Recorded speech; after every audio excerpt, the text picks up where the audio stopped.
أشرقت نفسي بنور من فؤادي حينما رددت يا رب العباد وانتشت روحي.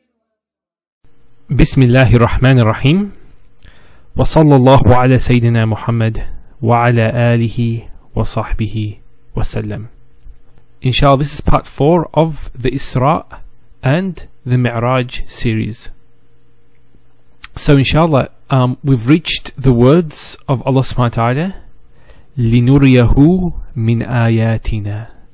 As we saw in the previous 3 lessons, now the verse started off with the tasbih of Allah subhanahu wa ta'ala, Subhanalladhi, and then it mentions the great act of the Isra. Now Allah subhanahu wa ta'ala is mentioning the reason for it. Now the Isra and Mi'raj was the greatest act that any human being partook in. There has been no prophet who reached the heights that the Prophet Muhammad sallallahu alaihi wasallam had reached. So a question would be, why? So Allah subhanahu wa ta'ala answers this question of why. لِنُرِيَهُ مِنْ آيَاتِنَا. Just notice that the lam there is lam ta'lil. So this lam here, lam ta'lil, has the meaning of in order that, for what reason was it? لِنُرِيَهُ min ayatina. So Allah subhanahu wa ta'ala explains the wisdom and purpose for the Isra in order that we might show him. Now notice before this verse, remember what was before? It was الَّذِي بَارَكْنَا حَوْلَهُ. So we noticed there was a shift there to the first person.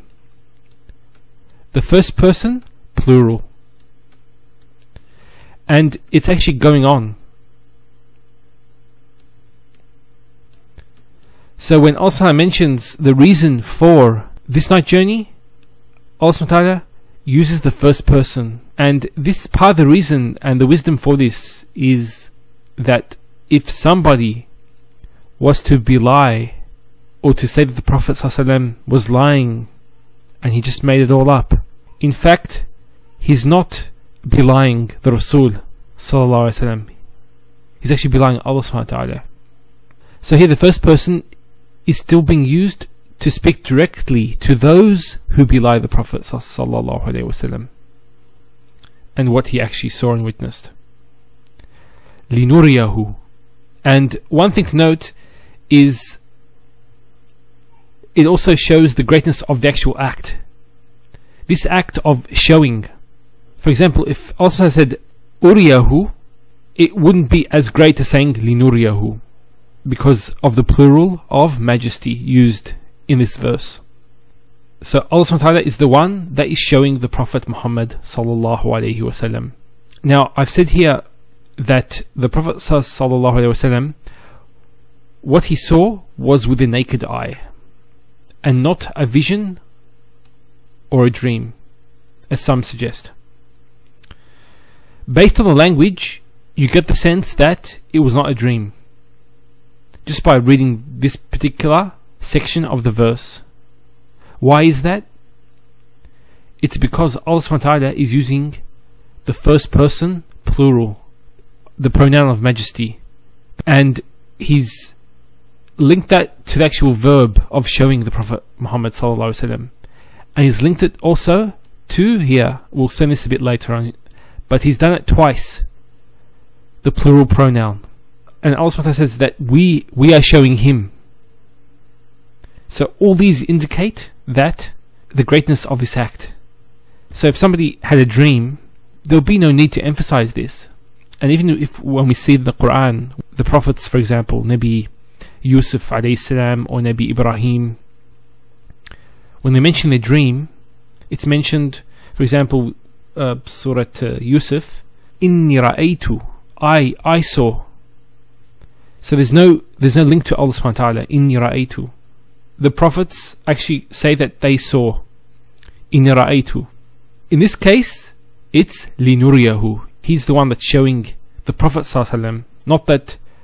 And also we have here the verse doesn't use the verb liyura. He was shown. for the purpose of him being shown, or he was shown.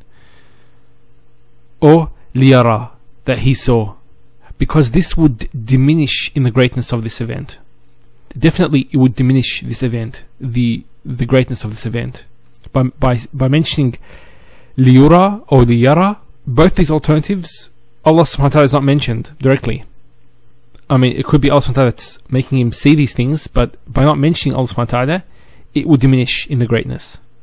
You can actually feel this in the language here.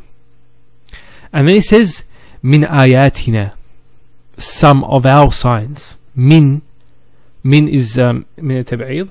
Min meaning some. For example, we could say, if we said akaltu min al-khubz, I ate a part of the bread. So it means a part of. So it's some of our signs. Ayatina. So even the ayat, the signs that he saw, there's a dhamir, there's of the majestic pronoun attached to ayatina. So as I showed you here on top. So you have this dhamir here, the noon, we have the plural here, linuriyahu, and we have the plural here, ayatina. So it shows you the greatness of the showing of Allah subhanahu wa ta'ala to the Prophet and what he actually saw. So both of them are connected with Allah subhanahu wa ta'ala to show the greatness. And it says here, some of these great signs are mentioned in the books of hadith. So I advise you to actually, when you do this course, actually go to the books of seerah and just read up on these events that I'm mentioning here, where the Rasul sallallahu alaihi wasallam went on his Isra, went on the Isra and Mi'raj. So it's actually quite good to read up on this topic. And now we come to the last part of the verse. Innahu huwa as-sami'ul basir. Now there's a transition back to the third person, as you can see here. So prior to this, there was the first person, and then we shift back to the third person. Third person.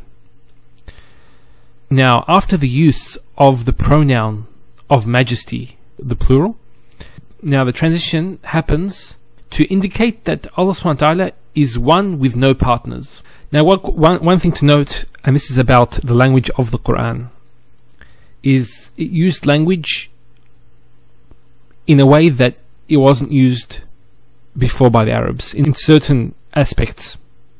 One of the aspects was this plural pronoun. It was never used, for example, a leader or a king, an Arab king. He never used the plural pronoun. This was actually specifically the usage that Allah subhanahu wa ta'ala put in the Qur'an. And because Arabs had the belief of more than one God, I mean, they believed in Allah subhanahu wa ta'ala, but they also believed in other gods. So the Qur'an uses the plural to indicate the majesty, obviously, and some other aspects, as I mentioned earlier, like the power of Allah subhanahu wa ta'ala, the great bounties he gives, punishment. When he's mentioning a severe punishment, he will use the plural pronoun. So when Allah subhanahu wa ta'ala uses the plural, you'll notice this is throughout the Qur'an, there's no exceptions to this, that you will find a shift back to the singular. So it's a shift back to the third person, but the third person singular. So it says innahu, not innahum. Innahu huwa as-sami'ul basir. So here we have plural, and when it gets to the third person, it's singular. So you can see the shift there. And as I said, that shift is used to indicate that Allah subhanahu wa ta'ala is one without partners. And it says here the transition is found throughout the Quran. Whenever the pronoun of majesty is used, it is preceded or followed by the singular pronoun. And I'm going to give you another example of this in the Quran, inshallah. And there are many examples, and maybe I can put some on the forums, inshallah, later on. Okay, so the example of the plural being used. So this is in Surah Al-Qiyamah. So it says, La uqsimu biyawm al-qiyamah.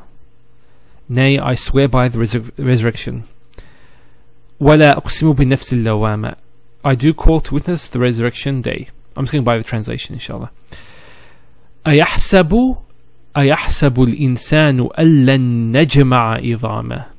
Notice نجمع عظامه بلى قادرين على نسوي أبنانه. نسوي. So you can see, first of all, Allah is swearing by the day of judgment, and then he swears by nafs al-lawama. It's a bad translation there. It's not actually, but it's talking about the nafs, the one that the blaming self. This is one of the signs that Allah has put in every human being. So anyway, so he's sworn by the day of judgment. He's sworn by this nafs and nafs al-lawama. And then أَيَحْسَبُ الْإِنسَانُ أَلَّن نَجْمَعَ عِظَامَهُ. Does man think that we shall not gather his bones? بَلَى قَادِرِينَ عَلَّا نُسَوِّئَ بَنَانَهُ. Bala, most certainly, we are able to make complete his very fingertips. So it's talking about Allah's power of resurrection. And this was something that the Arabs denied. The pre-Islamic Arabs denied this. How can these dead bones come back to life? So it was something that was an objection raised by these Arabs. And when Allah mentions how he can gather these and resurrect one, Allah uses the plural for this to indicate his omnipotent power.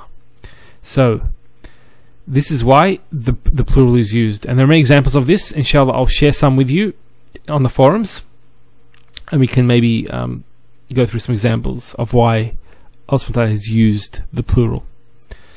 So that's just the first part of this lesson. We'll continue on, inshallah, with this ayah, إِنَّهُ هُوَ السَّمِيعُ الْبَصِيرُ, in the next video.